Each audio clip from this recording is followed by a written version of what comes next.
Okay, hello. This is going to be sort of a rough, quick, off the cuff one. If you haven't noticed, I missed the past 2 weeks of like chapter reviews. Right, I've been just so insanely busy lately. It's just I feel like I've had not a moment to like sit back and rest. But yeah, I'm gonna sort of talk about my overall thoughts on both the chapters. I'm not going to like go into my new detail. I'm not going to go like page by page or anything like that. I'm just going to like talk about my feelings of where the story's going, things like that. But first, I actually wanted to talk about something One Piece related that I did, and because the vlogs are so backlogged right now because of the insane busyness that's aforementioned, you won't be seeing this for quite a while on the vlog. But I actually went to the One Piece Symphony concert. They were playing in Orlando, so I took the drive up and went. And yeah, I have a sort of mixed feelings about it. It was, of course, an incredible experience. You know, One Piece is my favorite series. It means everything to me. So, like, seeing the classic music from the problem, like the mixed quality problematic anime adaptation, but like it's still so iconic and like tied in with the series. Seeing that put to footage and played by a real like incredible orchestra was amazing. Got to meet some people from the One Piece chat that I'm in that I have not met before, which was awesome. Seeing all the cosplay around, great. It was an awesome time. Also, that venue they had for like a fancy like theater venue. They had insane like coffee deals. My friend got a latte for $5, and I got a black coffee for it was $4 on normal size, like good size coffee, unlimited free refills. It was insane. Total side tangent, but there were some sections, some piece like suites, I guess you would call it, that like were not. I felt like the footage didn't quite match up with the music. There was somewhere I was explicitly like, okay, it's the wrong footage. That happened like once or twice, but it's less of that. That was like an actual just like an error. But it's less of that and more of like it doesn't really like it was intentionally that set to be this, but it doesn't really feel like it fits well. And then there were some that were like incredible. Anything from Wano. They did a whole like Odin's backstory sort of Wano suite that was incredible.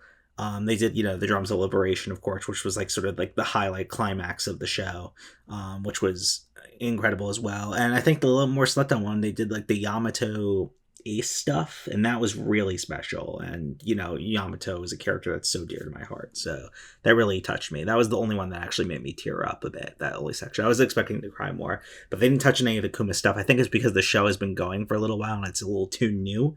But maybe like in future iterations of the show they might integrate them. But I would definitely say, despite its issues, it was definitely worth seeing if you're a One Piece fan. 100%. Like the music is just so iconic. Like sometimes I'll even be reading the chapter and I'll put on music that I feel like will fit as I'm reading it, so from the anime. So like for all the anime's problems, the music is not one of them. The orchestral pieces that are like the backbone of the anime are like so classic and iconic. But yeah, so that's kind of my experience on that. You'll see more detail when the mainline vlog eventually comes out.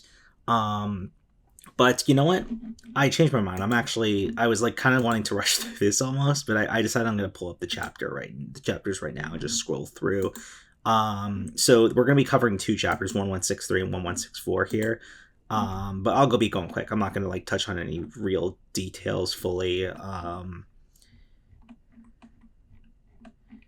Yeah. So, did we know that was one thing? Did we know that Captain John had kids for? I feel like some people were saying like, yeah, we knew this already. And I was like, when?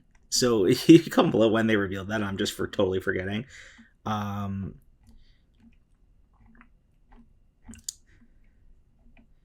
yeah. So of course the 1163 is sort of the setup for the fight, and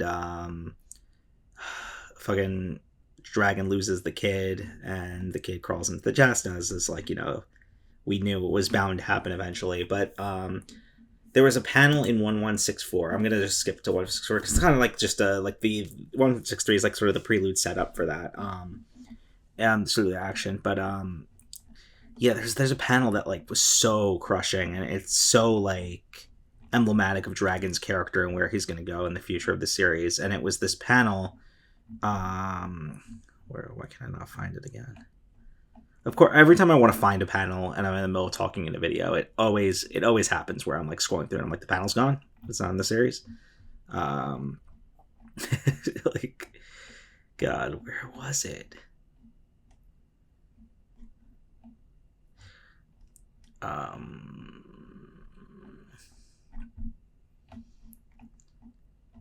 I cannot find it. It's Dragon, and he's like crouched down. He's like, I couldn't even save even one child, and just how crushed. Oh, here, I found it. Damn it, I couldn't even save even one tiny baby. And he's slamming his fists into the ground. It's very reminiscent, actually. Someone pointed this out at Tumblr, so I'm not going to take credit for this. But it's very reminiscent of Luffy's breakdown after the Sabaody incident. It was that same energy, and you could see so much of like his father there. God, it's so crushing, and it just shows you like this is the starting point from where, everything built for Dragon, where he, obviously he left the Marines and founded the Revolutionary Army, and I guarantee you the guilt from this one day that he couldn't even save one baby, like that guilt has got to be eating him away into the modern story. Like as leader of the biggest revolution against the world government history, still he must feel this, and that's just so heartbreaking. And it just shows Oda's incredible writing there. And oh my god, I just had something to say and I totally lost it. No. No. Oh, it was a point directly tied to this. That sucks. Oh, yes, I remember now. Great. I'm glad I remembered. Yeah, like Dragon doesn't know that those babies were Shanks and Shamrock. Like, he doesn't know. He doesn't have that. I don't know if you hear my stomach growling, but it's growling like crazy right now.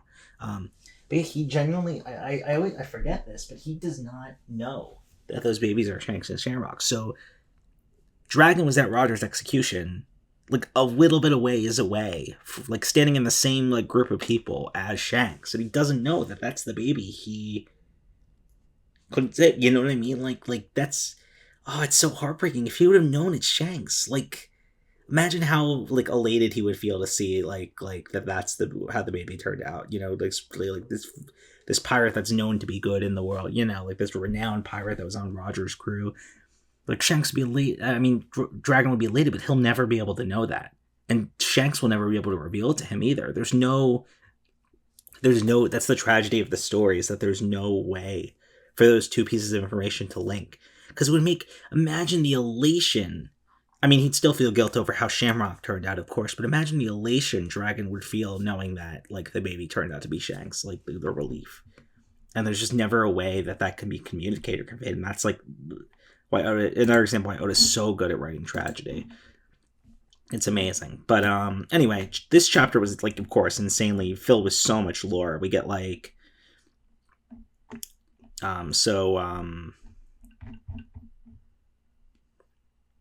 Davy Jones, that was the name of the previous king of the world, and Slufu, that wretch, was never king. So it seems like Davy Jones was the king of the Egypt kingdom. And at first I was thinking like maybe him and Joy Boy are the same person.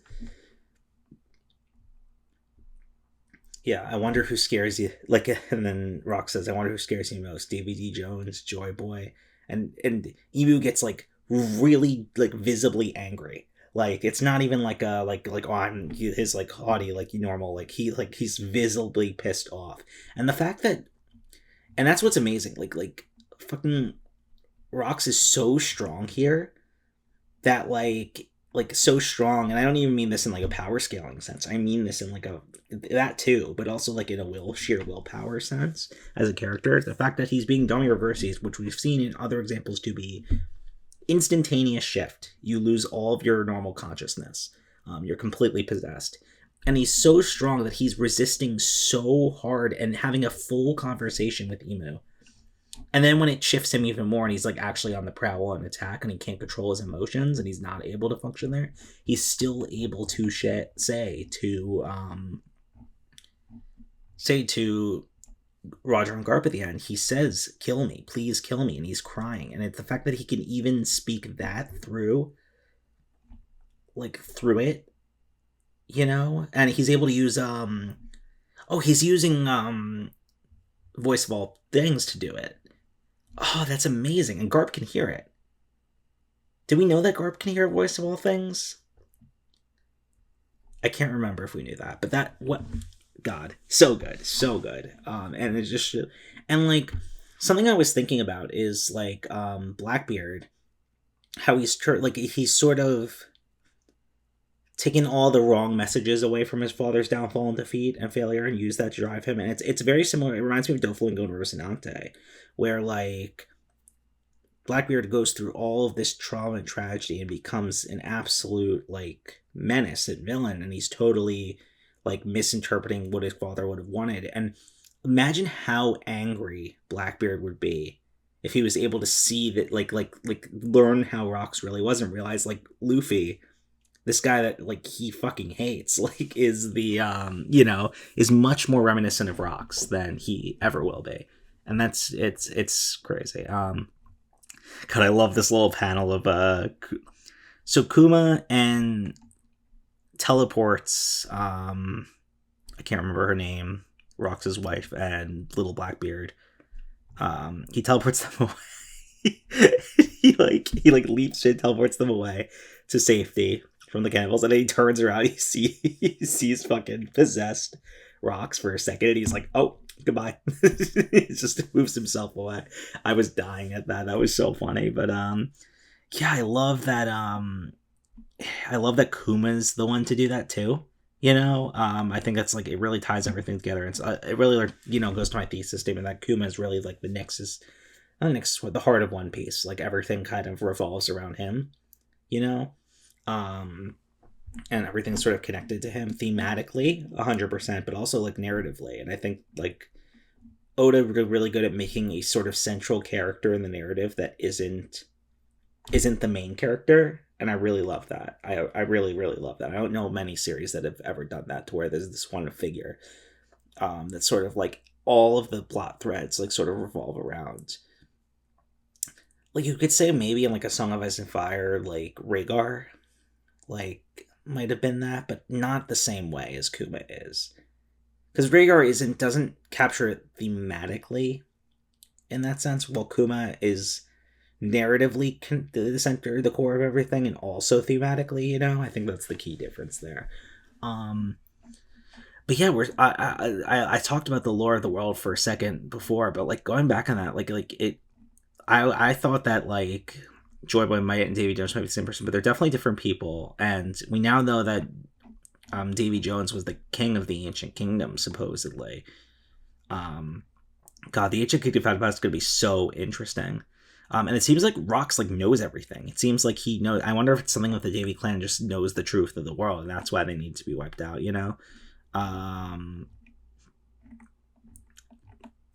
But yeah, God, what phenomenal chapter.